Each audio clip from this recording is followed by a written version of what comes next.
Okay, hi, welcome to my new channel, Project Skyline. As I've said already, hopefully I'm going to be turning a wreck of an R33 into a bit of a showstopper, and that's the plan anyway.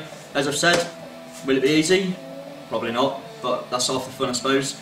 Okay, now, I've already tore the car down to nothing but a rolling shell, as I wasn't really planning on making any videos of what I'm doing. However, I did think, well, maybe there's someone out there that might be interested in it. Hopefully more than one person, but we'll see. Okay, now at the minute the shell is in the body shop getting the front chassis rail straightened because it was damaged in the accident. And as you'll see from the pictures, it's not really something that I'm going to upload in a minute. Obviously, it's not something that I could sort out myself in the garage. I am going to try and upload videos as often as I can, hopefully around one a week. However, certain things are going to affect that. I mean, I work away a lot with my job. And timescale for parts. I'm not really going to be trying to do this on a budget, okay, so it's going to be a lengthy process, but things like delivery times, especially for those parts coming from the United States, they might delay things a little bit. Okay, this video is basically just an introduction to let you know what I'll be doing and what you can expect to see in further videos. So for now, if I just show you my garage, show you what I'm working with, we'll go from there. Okay then, so this is my garage. As you can see, I'm not going to lie, a complete mess. Reason behind this is I've just moved house, and this is pretty much what I'm working with at the minute. Like I say, the next video that will be uploaded, the garage will be in a lot better condition. As at the minute I'm trying to get it ready for when the frame gets back, so I continue work. I'm just going to try and make the best use I can of the space I've got available to me, and we'll just have to work around any problems we find. But yeah, like I say, it's going to look completely different. Obviously by the time the chassis gets back and by the time you see in the next video. The one thing I've done already is added more light. I mean, without obviously blinding you too much, there's a light bulb up there. When we moved into the house, that light bulb was this tiny little 11-watt thing. So unless you did all your work centralised pretty much underneath the light bulb, you couldn't see anything. And I've added a strip light at the back there, just for a bit of extra light. But yeah, that's what I'm working with. As you can see, I've kept all the old parts from the accident damaged car. I mean, that for example is what's left of the front bumper.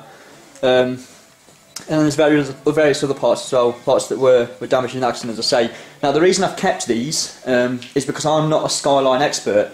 So if I order a part online and the part comes to me, I want something to reference that against so that I can see that it's going to fit. Now I'm not saying I don't trust the people that send the parts out, but anyone can make a mistake, and if they send a part out by accident and I've not got something to reference it again, I'm going to be sat there scratching my head for an hour wondering why I can't get it to fit, even if it's just a sort of difference. I mean, these sort of differences make a lot when you're talking like millimetres to make something fit. Yeah, so around here we can see all the parts that I've pulled from the exterior of the Skyline.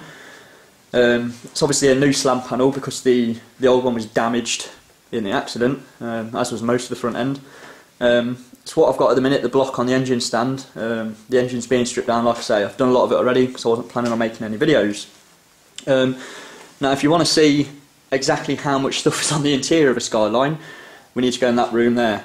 The room which I've affectionately called the Doom Room. You'll see why.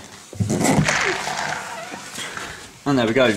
That's how you get the interior of a Skyline into a small box room. And yeah, who knew there was so much, right?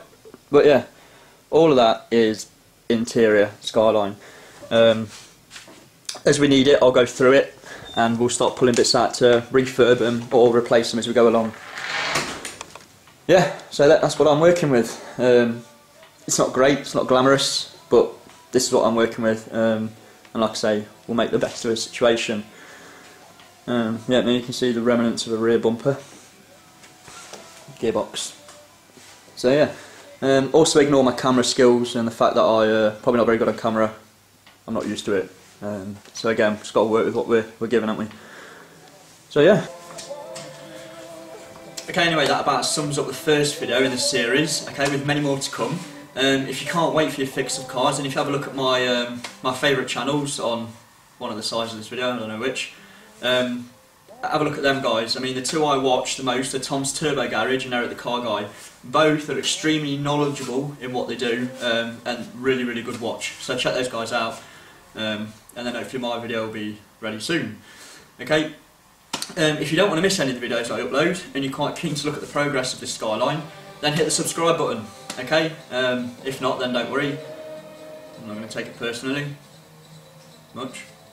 But yeah, anyway, so I'll leave it there for now, and I'll see you next time. Okay, catch you later, guys.